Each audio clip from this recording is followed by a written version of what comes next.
listen, congratulations. I saw another win last night. And as I say, you're off to an early start, but it's a shortened season, so you guys are off to a really good start here with the season. Talk to us about what it's been like through this COVID time for you. You know, we're all very happy to be playing and doing something, don't get me wrong. So we always got to put it all in perspective of what's going on around us and around the nation, and so having the opportunity to play is great, but it has been difficult, I'll be honest, especially when you're approaching things that, you know, you want to win, you want to be competitive. We're not going to just, we're not rolling the balls out, that's for sure. We're not taking that approach. So there can be a certain level of frustration, you know, and just not really at where we want to be at as a group, especially offensively, just, you know, getting some new guys in the mix and, you know, things that you would normally have ample practice time and a non-conference schedule of, you know, 8 to 10 games for us to get ready for that. And so that's been hard. And you know, so trying to stay calm and let these guys kind of work through, you know, their decision-making and execution and all those things. And then, you know, being tough defensively and you know, getting tested 3 times a week. You're always kind of holding your breath. So there's that extra pressure around. You know, we had one 10-day pause, you know, to start be right before we were about to play our first game in a year, and so that was a real blow and kind of kept us off the court for 10 days, and that was hard to get a couple practices and had to go play 3 games quickly. So limit your time together for sure, as far as just tightening things up, but we are happy to be playing, but there's definitely some residual effects of COVID and just the type of year it's been. Yeah, and Coach, it's a team for you. I know you returned a lot from that 2019-20 team. You know, Tommy Morrell comes back for you, and he was the Rookie of the Year, and Darius Hopkins was first team, so you return a lot of talent. What's it been like for some of the newcomers? I know even right here in Rome, Damien Call, obviously we've been following him, but how have the newcomers fit into to this team? You know, they've been great, and Damien in particular, and I've said this to a few media outlets, just his attitude's been terrific, to really want to be coach and be a sponge out there. Sometimes these kids that have several accolades and have been, you know, I think he's Rome's all-time leading scorer. Yeah, you know, kind of come in with a different chip on their shoulder as far as, you know, they think they know a lot, and that is completely anti what Damien's about.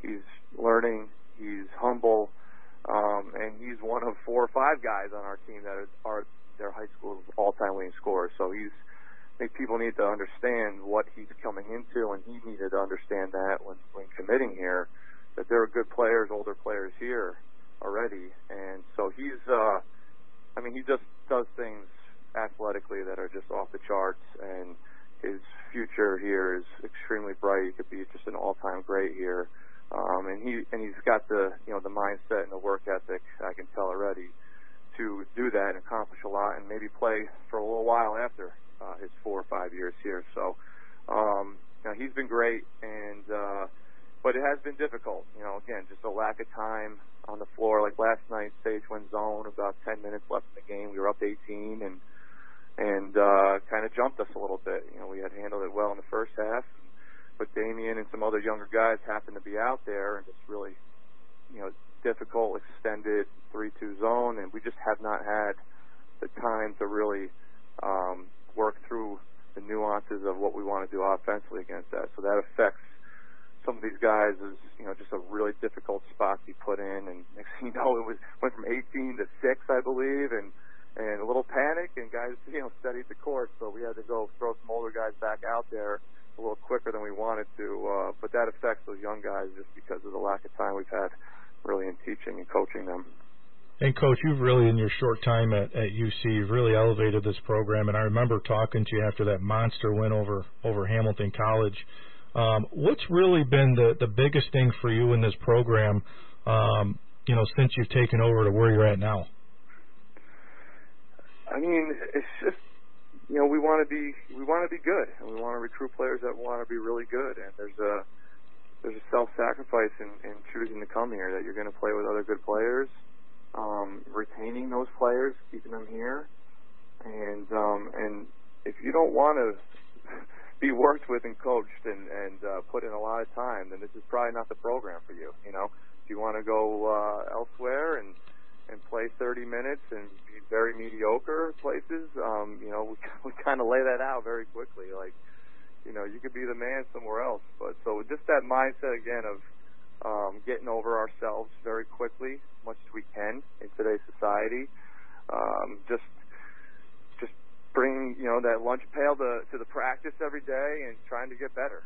You know, that's what we're all about, is Utica College basketball, and then, you know, on top of that, we want to recruit really good players that are really good people. So character really matters here, and we've had our growing pains through a lot of that, and but we're excited where we're at, and but, you know, we're still not where we want to be, like I said. So you know, I use this analogy with some people. It's like, you know, we needed to lose like 100 pounds, like an individual who just needs to lose weight, right?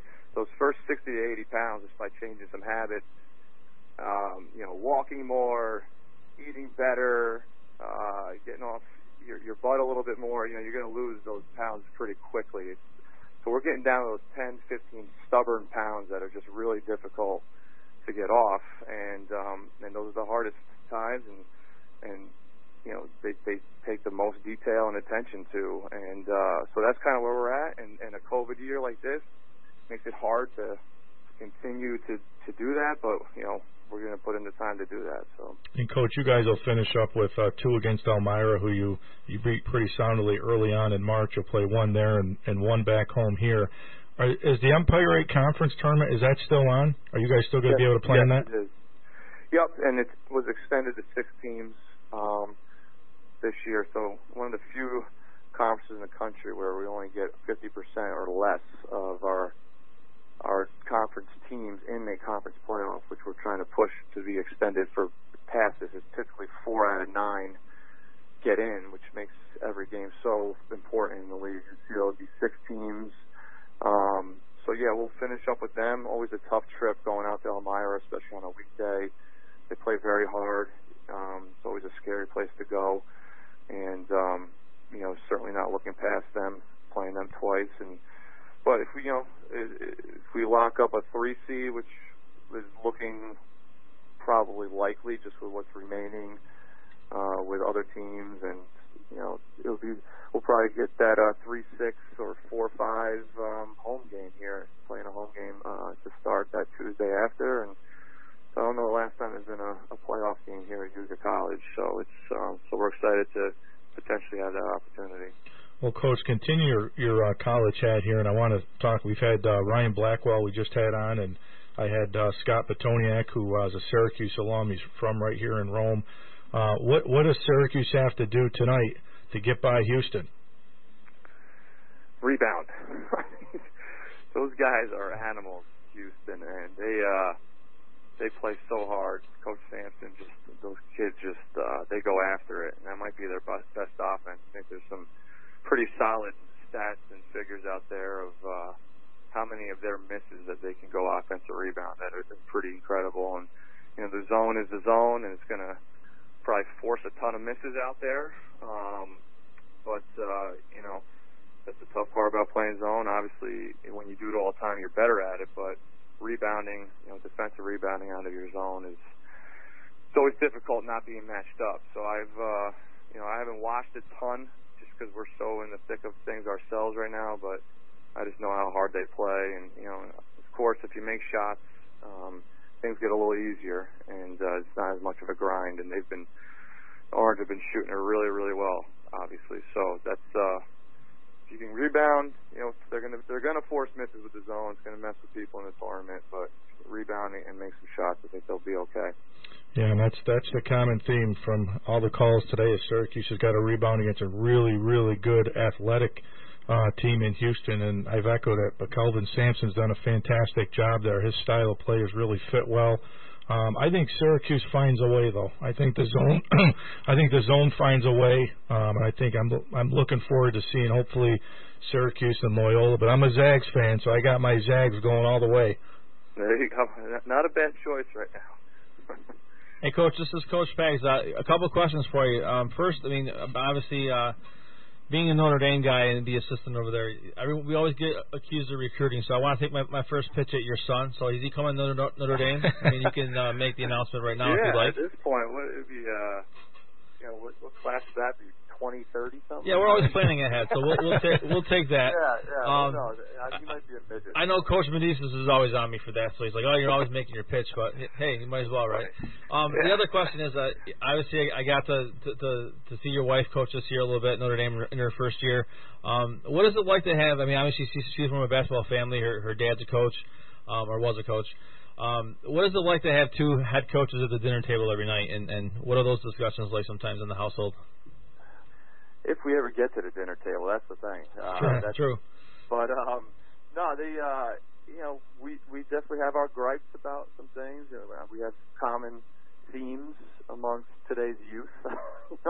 That we just try to. It's not even about complaining about it. It's more about like how to approach some of the kids of today, and just their communication styles or lack thereof, and the way they react to adversity, and so it's really good to have her to bounce those things off, because so many times, even though I'm with college men and she's now with high school girls, they're still coming from the same world a lot of times, right, as far as social media and all their outside influences from parents and things they see on Twitter, etc., Instagram stuff that just can turn them upside down quickly. But so no, it's more of bouncing ideas off each other, or just kind of, and frankly too, like we're so sick of basketball at times when we're at home, like we just want to talk about anything other than that. Let's talk about the kids a little bit.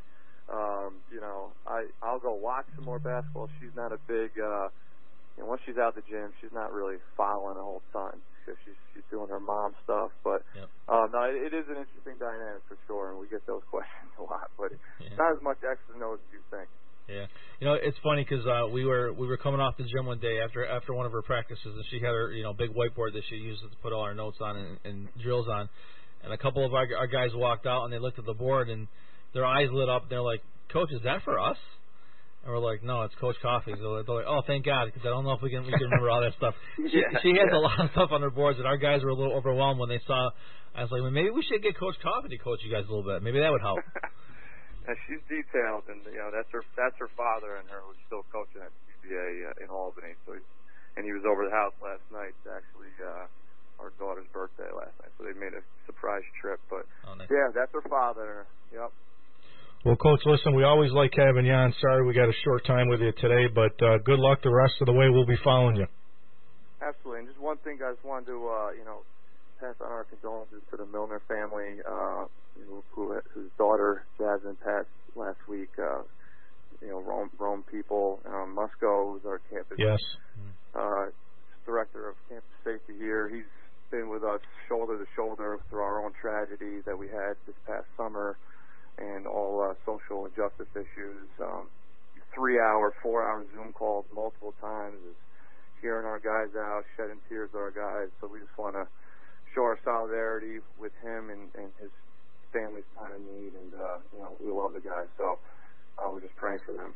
Yeah, thanks, Coach. Awful tragedy here. You're 100% right. So we appreciate that. Okay, thank you. All right, Coach. Thank you. All right. Have a good one, guys. You too. So, Pags, we got to get to our Syracuse-Houston pick, because we only got a couple minutes here. And Coach was great. I feel bad that we had to kind of cut him off a little bit in the shortened season. Yeah. He has done a fantastic job at Utica College. Absolutely. And I remember talking to him after the big win against Hamilton College that they had a few years ago. So best of luck to Coach the rest of the way. We'll be following you. We're pulling for you in the Empire 8 tournament. And great to see Damien doing well over there. Yeah.